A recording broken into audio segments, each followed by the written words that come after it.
sophomore from California, and I'm going to be talking about Henryk Sienkiewicz. Next.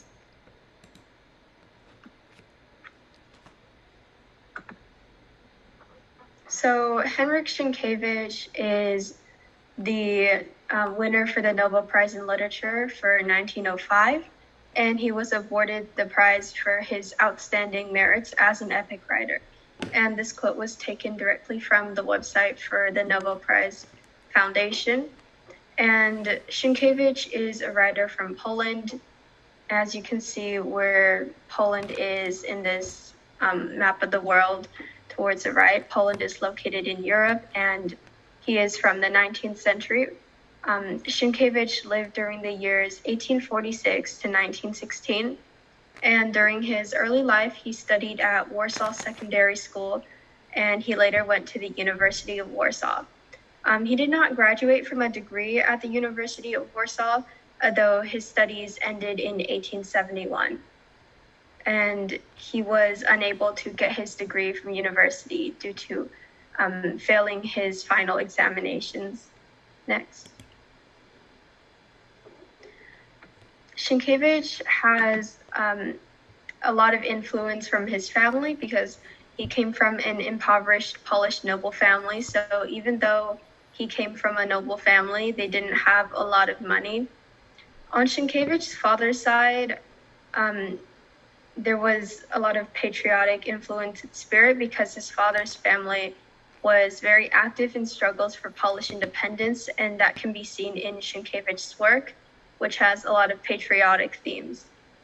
On his mother's side, there were historical scholarships, and even though Sienkiewicz did not graduate from university, he wrote a lot of historical fiction, and some of his most widely recognized work is in that genre. Some of Sienkiewicz's other inspirations and influences were the systems of thought during his time. For example, positivism was very important during that era, and positivism is basically the belief that every rational or provable statement must be verifiable using science or logic, and positivism doesn't encourage belief in the gods or support religion, and all of these influences helped Sienkiewicz to create a lot of writing. He had a very high opinion of his work, and he thought highly of his writing, and it can be argued that he deserved to think that way, especially because he won such a prestigious prize, and he was also extremely popular, especially in Poland, his home country. In fact, Sienkiewicz was so popular that in 1990, a committee from Poland raised enough money to buy him the estate where his ancestors used to live. On the left, you can see a picture of the estate that was bought for him. This is located in the village of Obligorek, and it is now a museum dedicated to the life of Henryk Sienkiewicz. However, even though Sienkiewicz was really popular, that doesn't mean he was liked by everybody. In fact, he still faced a lot of criticism. For example, he was criticized for promoting intellectual and spiritual laziness, as well as historical inaccuracy. However, historical accuracy was not exactly what Sienkiewicz was always aiming for, since he leaned more towards motivating people to believe in Poland's national identity and encouraging other people's spirits. Next. Another interesting fact about Sienkiewicz is that he was actually married 3 different times during his lifetime to Maria Sienkiewiczowa, Maria Romanowska Volokowicz, and Maria Babska. And as I'm sure you've noticed, all 3 of these women have the same first name, Maria. And on the right side, you can see a picture of his first wife, Sienkiewiczowa. So moving on, later during Sienkiewicz's life, he experienced World War I, and during this time, he was exiled from Poland, and he stayed in Switzerland during World War I. While he was in Switzerland, Henryk Sienkiewicz headed the Committee for Assistance to War Victims there. And over the course of Sienkiewicz's lifetime, he produced a great amount of work. A complete edition of his works was published, and this collection took up 60 entire volumes. Next. So I'm going to talk a little bit about parts of this total collection of works, because I'm not going to be covering everything in all 60 volumes. So starting off with his early work, Sienkiewicz started off writing by creating satirical sketches about society and exploring society and culture. Sienkiewicz also had a career in journalism. And while he was a journalist, he wrote a lot of short stories. He wrote over 40 short stories. And on the right, you can see a picture of one of the short stories. Besides short stories, Sienkiewicz also wrote a lot of travelogues. This was when he traveled to America in 1876. He went all the way to California from Poland. And Sienkiewicz actually traveled a lot despite his poor health. What he saw in his travels and his journeys inspired his writing a lot, and he used the geographical areas he saw in his travels to inspire him for the descriptions he created in his writing. And in his early career, Sienkiewicz used the pen name or the pseudonym Lipos. Next. As Sienkiewicz's career developed, he gradually wrote longer works, as in full-length novels instead of short stories. And one of his most important and popular works is called the Trilogy. The Trilogy is a series of 3 historical novels. They centered around war in mid-17th century Poland. The Trilogy was published in 1884 to 1888, and the titles include With Fire and Sword, The Deluge, and Sir Michael, which is alternately translated as Fire in the Steppe. However, the Trilogy didn't just start off as the series of full-length novels. It actually started as a serial, meaning that they were published in newspapers, and every week new chapters of the novels emerged in multiple newspapers. Sienkiewicz's goals for the Trilogy, as he said himself, were to raise the national spirit and strengthen the national identity of Poland. The Trilogy features themes like selfishness versus selflessness. For example, should the hero of the Trilogy follow his heart, or should he follow his duty to his country and fight in the war for his country? The Trilogy also contains a lot of heroic characters, and these are very exciting books. They feature a lot of adventure. They contain battles and sieges, because Sienkiewicz wrote about warfare in a lot of detail. They had dramatic escapes, they had romance, kidnapping, and friendship, and they were overall very exciting. And as the Trilogy gained popularity, they actually became required reading in Polish schools. Next. So the Trilogy was so popular that it had its own film adaptations, and here you can see the posters for the movies. In order, it's the With Fire and Sword, and The Deluge, and Sir Michael. Another one of Sienkiewicz's most popular works is called Quo Vadis, which is translated as Where Are You Going? This is actually a biblical reference, because Quo Vadis is a line that was asked by St. Peter to Jesus in the Bible. Quo Vadis was published during 1896, and it was set during Nero's rule of Rome, which was around 64 AD.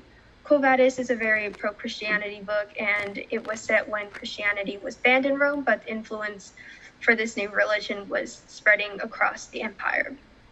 Quo Vadis features a lot of historical figures from Rome, like Nero, who was the emperor, Petronius, a poet, and Seneca, a philosopher.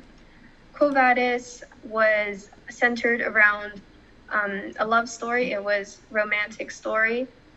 One of the main characters was called Marcus Vicinius. He was a member of the ruling class in Rome, and his love interest was Lygia, who was Christian and did not accept his romantic interest until he converted to her religion. So like I said, Quo Vadis is very, very popular, and it was translated into over 50 different languages, and it was also turned into an opera and adapted into several films. The first three pictures on the left are all posters of different films that were made over the years, and on the right side you can see the book cover for the English translation of Quo Vadis from the original Polish text, as well as a Russian translation. So that's all I have to say on the life and works of Henryk Sienkiewicz. I hope this was interesting, and I hope you learned something about his life, and thank you for listening.